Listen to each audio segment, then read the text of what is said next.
Hello everyone, this is Erik, the Asian movie enthusiast, and this is my review of Survival Family, a Japanese film from director Shinobu Yaguchi that was released in Japanese cinemas in January of 2017, but made its world premiere in Macau in late 2016. Now, after a worldwide electrical outage occurs, everything that requires electricity comes to a stop. So in response to this, a man and his family, which consists of a middle-aged salaryman, his wife, and their teenage children, a girl and a boy, make a trek away from Tokyo in an attempt to find an area with power. So, as you might expect, one of the main themes of this movie is modern humanity's reliance on technology. And this film communicates this in a number of ways. There's the stuff that we see in everyday life now. Like rampant cell phone usage. And the movie shows that early on.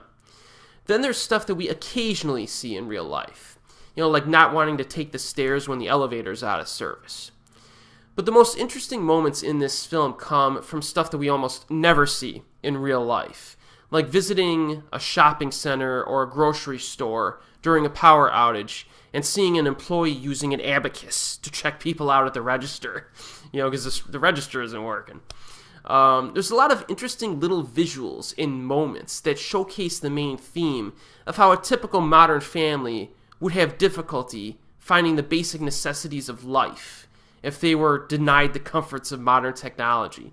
And I like how it has like a variety of different stuff. Stuff that you can imagine in real life, and some stuff that you're like, man, that's definitely an inconvenience that I don't want to deal with, and I've never experienced that before.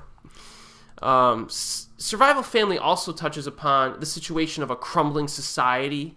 It references that at times. Like, for example, all of the expensive stuff that you have, in your house or whatever, becomes worthless to a certain extent in a society where economics have essentially fallen apart and regressed to, basic barter and trade for the purpose of finding food to eat. You know what I mean? So if somebody has, some rice, and you're really hungry, in this, this power outage, and you're like, oh, well, I'm going to give you this brand new watch I have, and they'll be like, well, the problem is that watch runs on a battery, and it's not really working right now, and if this power outage doesn't resolve itself in years, like, that watch isn't going to do me any good, so you got to give me something that I can use, you know what I mean? So that was kind of interesting. You see that at certain points in this. Now, if you're familiar with Shinobu Yaguchi's previous films, like Waterboys, Swing Girls, Robo-G, or Woodjob, you will notice that the humor in Survival Family is more tempered. When you watch it, you'll notice this. The comedy is definitely understated when compared to his other films. So much so, in fact, that I would probably classify this as a drama with an undercurrent of humor within it. And I say this so that you can go in with the right expectations. Now, on a side note, I found the film to be actually somewhat relatable to a certain extent. And I think most viewers will be able to relate to this as well. I mean, most everyone has been in a blackout before. You know what I mean? At least in, the last 10 years or so, there's a pretty good chance that you've lost power at some point. Now, personally speaking, in my area, we had a snowstorm back in the day. I think during the mid-2000s.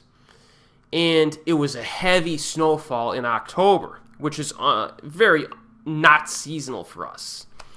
And because all the leaves were still on the trees, all the heavy snow packed onto the leaves, and trees were just like ripping apart from the weight.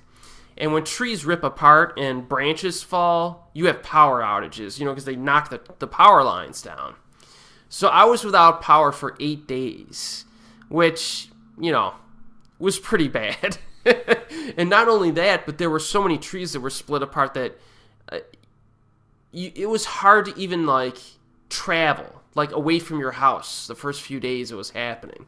So it was pretty crazy.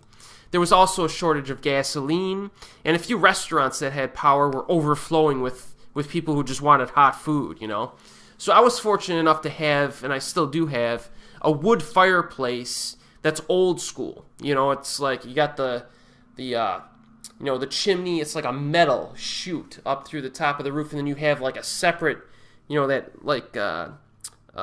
box style of fireplace. It's not the kind that goes into the wall. And on that, you have hot plates. So I would fire up the wood, during this power outage, old school, and I would just put like a pot on there and throw in like canned chili or like soup, and I could just eat that way. So that was quite an interesting 8 days, I might say. That was pretty interesting. So that really, this movie reminded me of that.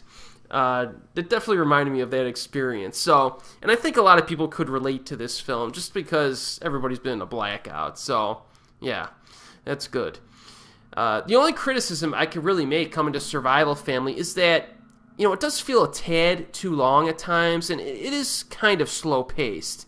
It's a bit on the slow side. So be sure to go into that with an expectation. It's not as purely entertaining, I don't think, as like Swing Girls or Wood Job. But this is definitely a really interesting drama comedy that's worth watching for sure. And it is currently available on Region 3 DVD with subtitles. And as always, I'll see you next time.